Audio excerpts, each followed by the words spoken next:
all angles. You know, women know how to do that.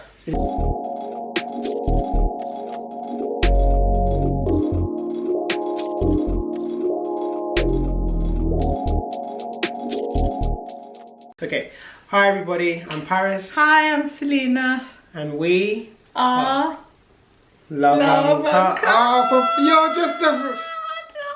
It's fine. We're Love Uncut. We're Love No, man.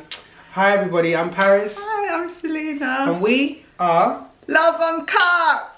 Alright, yes. You won't believe how many times we've just done that. Anyway, hello, welcome to this week's episode. This week we're going to be talking about BBL. Just to give some context, it's basically a plastic surgery procedure where you take fat out of one bit of your body and you put it in your bum. I mean, not you, obviously the plastic surgeon, but that's essentially what it is. Doing liposuction in one area and then taking all that fat and putting it in your bum because you want a big bum. So let me understand something. So because I thought BBL stood for Brazilian butt lift, does it? Okay. So are Brazilian butts higher or something? Like, what is that? Is that a real thing?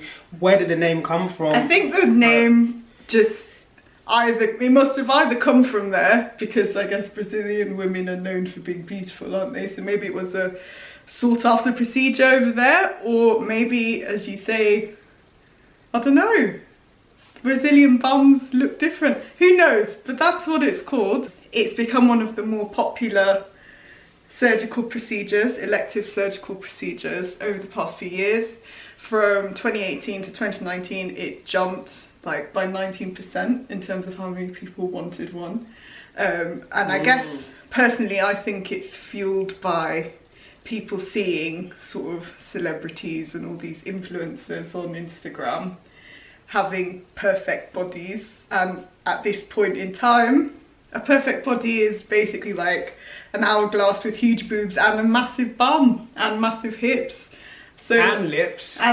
You forgot the lips. Yeah, those are very popular at the moment too. But yeah, so I think because people are seeing that in their face every day on the internet, and it's the trendy kind of body type at the moment, and because I guess nowadays everything is accessible through the internet, a lot of people are booking these online. So particularly in the UK, it's quite popular to go over to Turkey because it's a bit cheaper. So you can get a bum lift done for as cheap as £2,000 there, when in the UK the average cost is £8,000. But yeah, the problem with that is it gets a bit dangerous in terms of, well, your care, how skilled your surgeon is, and all this kind of stuff. But people still take the risk. Yeah, they do. I mean, people have died from this, because essentially when you're taking fat from one area and injecting it into your bum, there's a risk of you're going to inject it into the wrong area. I'm not a doctor, so I'm not going to confuse the medical terminology, but you'll have a fat embolism, which is where your fat is basically blocking all the fluids that need to move around in your body, i.e. blood, from moving where they need to go. So the doctor's basically putting it in the wrong place and you die because you can't get what your body needs, essentially. Even if you don't die, there are a lot of complications that can happen, like necrosis, which is, again, like basically your skin in that area dies. You can get lumps, you can get you know, just a lot of complications, continuous swelling. Some people have trouble walking. I'm not saying this is everybody. Of course, some people do it and it's absolutely fine, but it is labelled as one of the more, actually it is the most dangerous elective surgery that's out there. 1 in 3,000 women are supposedly going to die from having it done.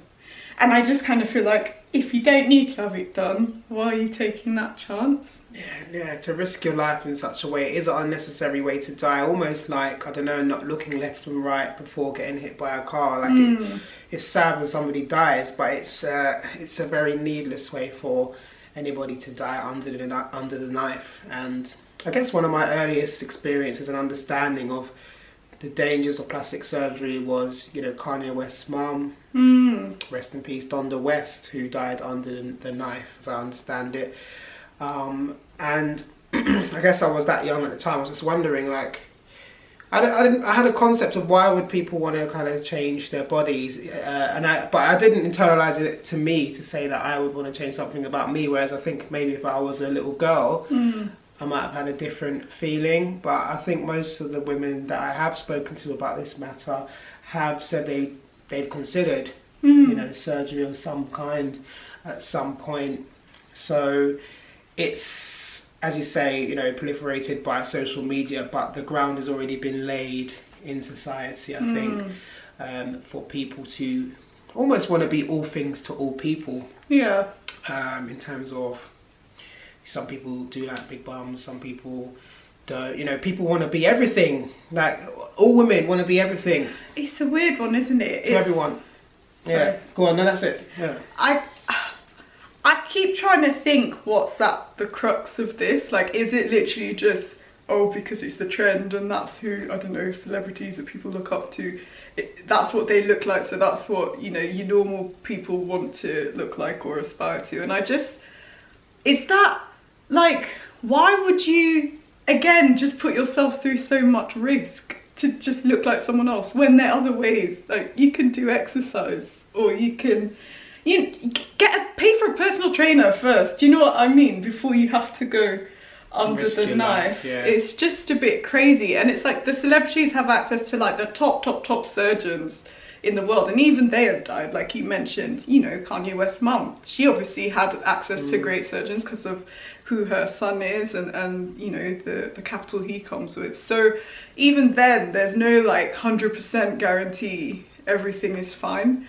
But I guess when you see people like the Kardashians who have had a lot of procedures and they're still fine, then maybe it minimises the risk. Oh, big fact. I mean, they are the queens of this social media era, and you know, basically everyone's been going for this Kim K look. That's essentially it. I mean, they call it a Brazilian inspired bum, but it really is Kim K who's injected that into the minds of... Literally injected. Yeah, literally into the minds of women in the West of all different races and shapes. And yeah, it's funny because Kim Kardashian, if we're going to look at her as the nucleus of at least the version of surgery and the trend of surgery we're seeing right now, if we're going to look at her as the nucleus...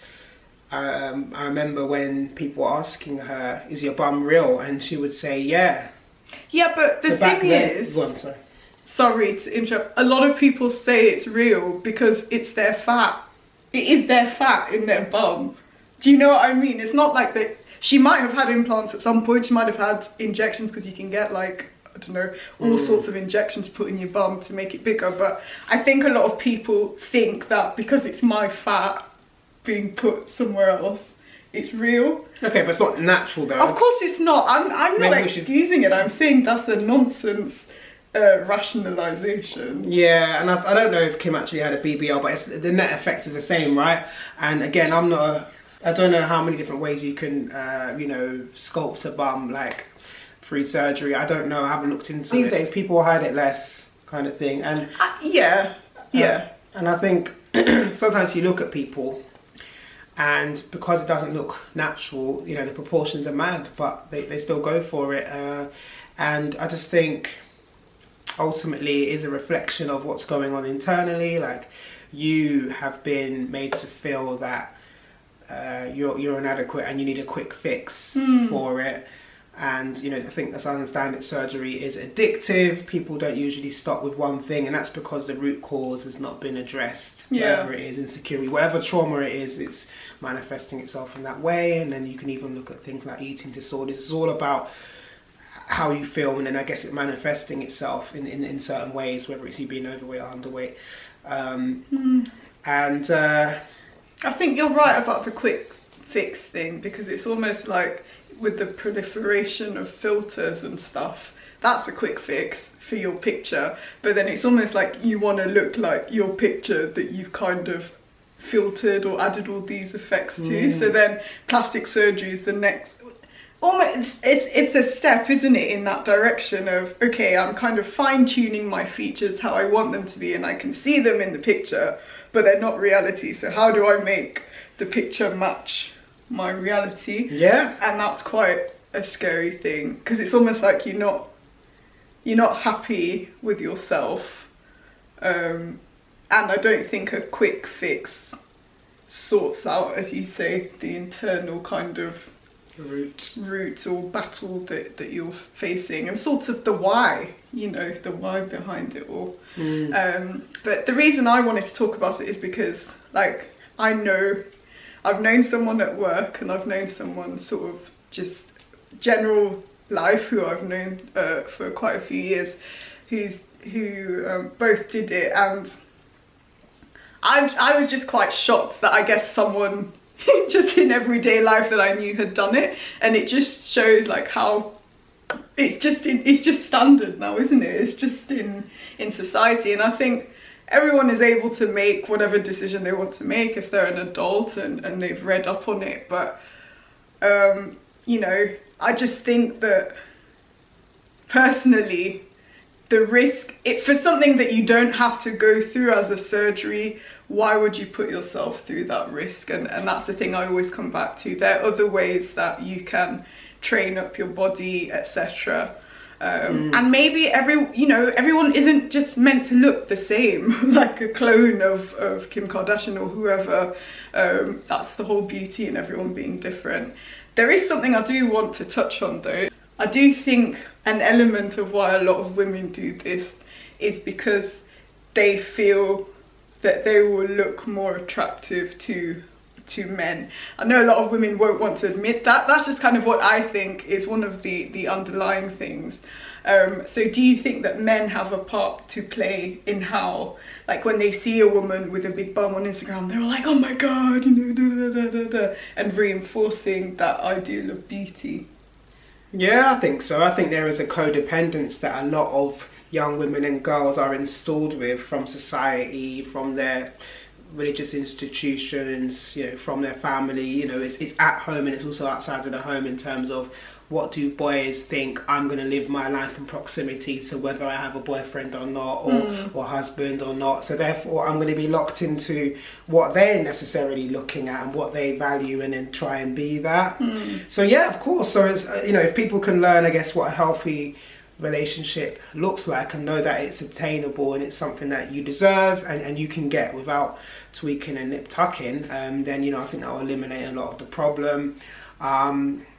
I think that men, not me, but I've heard and seen of men within work settings, for example, the men with the guts, and they, when I say guts, belly, and they've got like unkempt sort of thing, always being the ones to comment on women's bodies and feel like it's just the right. So I think there is a entitlement that I think men have to discuss and comment on women's bodies. Men have a definite role in how women are feeling and what decisions they make, but it's up to you what voices you listen to. These men can say whatever they want to say, but it's you that's absorbing it, because these voices will not just silent, they'll never be silent. Whether it's Love Island, whether it's Instagram, whichever microcosm, whether it's a family member commenting on your weight or whatever, they'll never be silent. So you basically have to work on your sword and shield, and that's where I think the internal work comes from. You got the internal work, you're more in tune with yourself and on a level playing field. It's easier for those nonsense opinions or unrealistic expectations to bounce off of you. So yes, men are part of that voice, and a powerful voice, but I guess you give them the power ultimately in terms of how much you listen. And I think that women are also competing with other women oftentimes. So yes, I think that's a fair point, particularly because everyone is trying to reach this ideal of beauty. I don't know if competing is the right word, but there's definitely an element of, oh, this girl has all of this, or all my friends have big boobs or big bums or flat tummies and I don't, and how do I not stick out, as the ugly duckling, which I think a lot of us girls have been through. It's a tough one, but I guess I just wish people would stop sort of judging everyone else on how they look. I just think maybe this wouldn't be as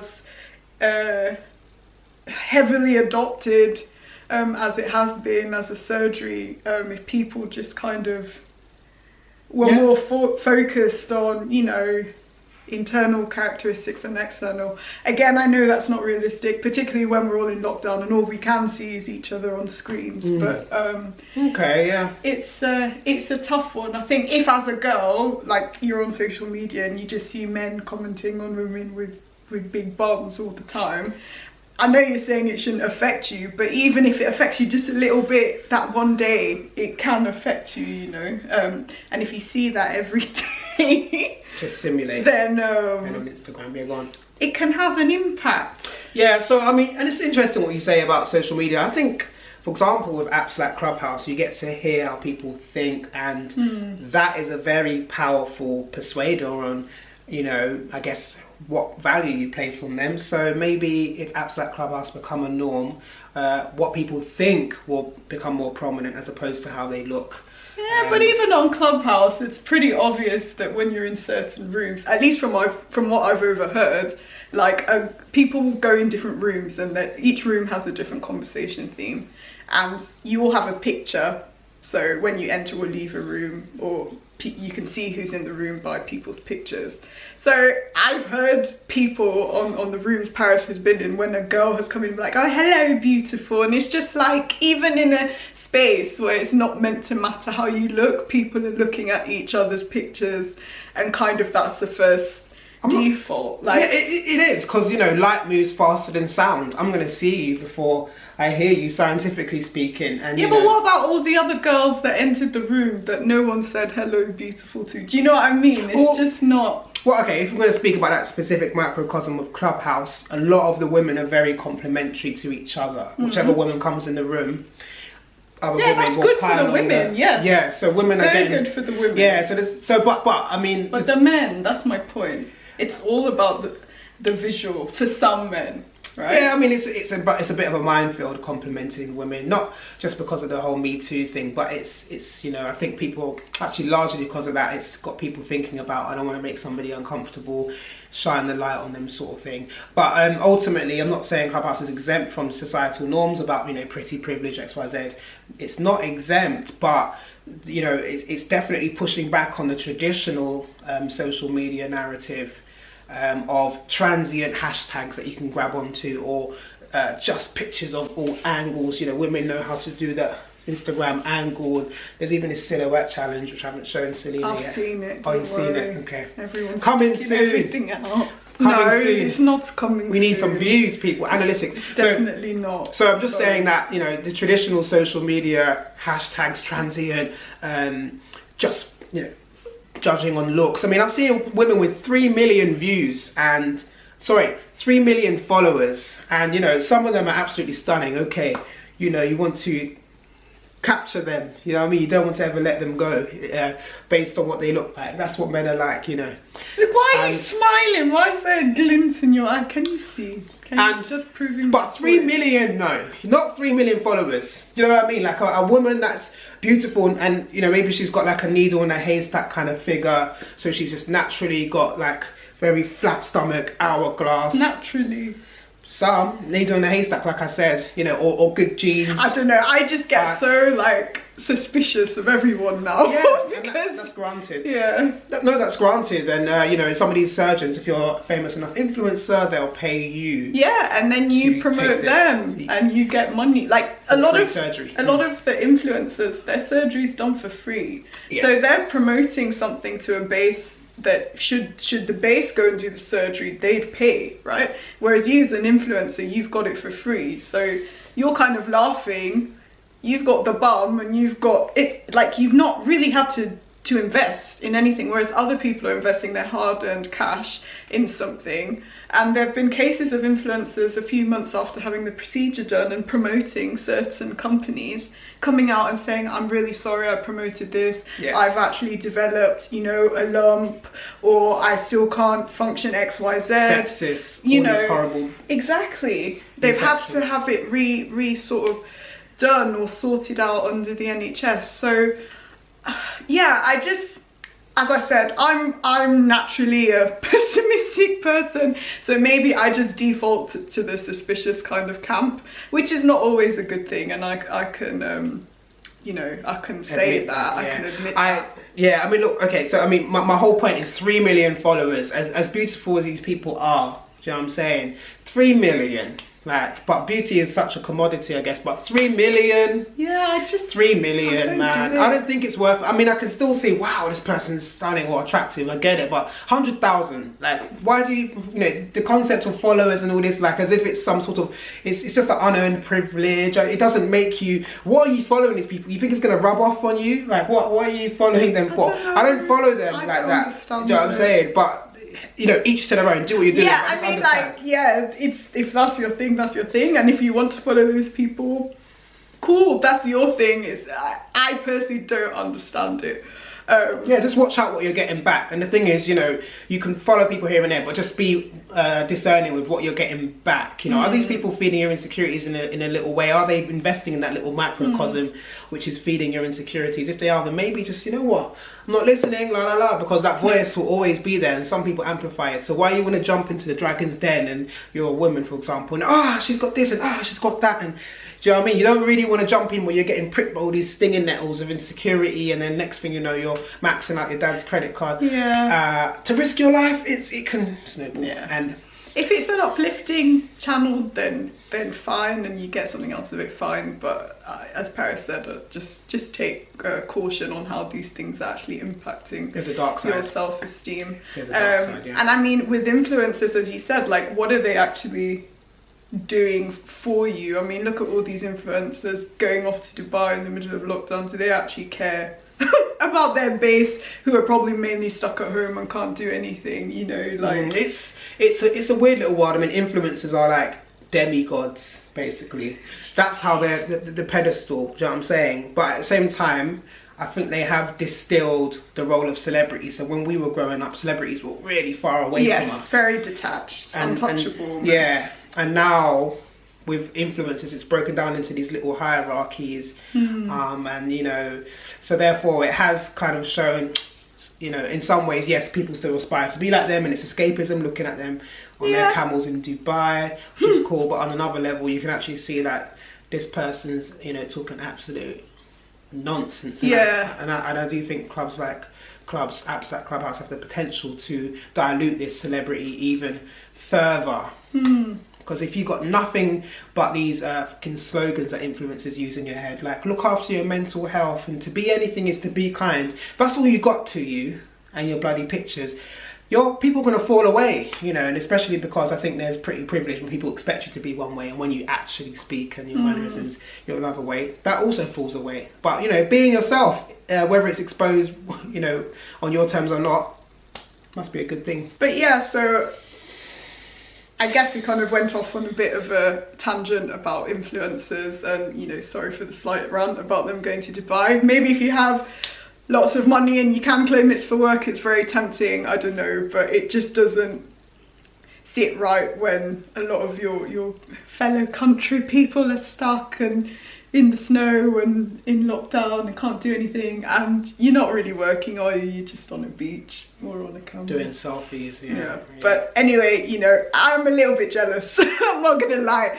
That was their aim. Like, you made us jealous. So you invited this. You knew what you were doing. Like having shisha and stuff in Dubai. You knew it. So yeah, I'm not getting off that moral high horse. Yeah. And it was just a bad idea. It's stupid to go on holiday during this time. I'm not gonna lie. A couple people made exceptions. Birthdays, seeing family. Not even sure. Birthdays is a bit touch and go, but yeah, family I can completely understand, especially if you haven't seen your family for ages. But just like going around, and people who have gone multiple times as well. A lot of them have gone, you know, to quite a few places, not just Dubai. But anyway, we'll close that page. So I wanted to ask you a question.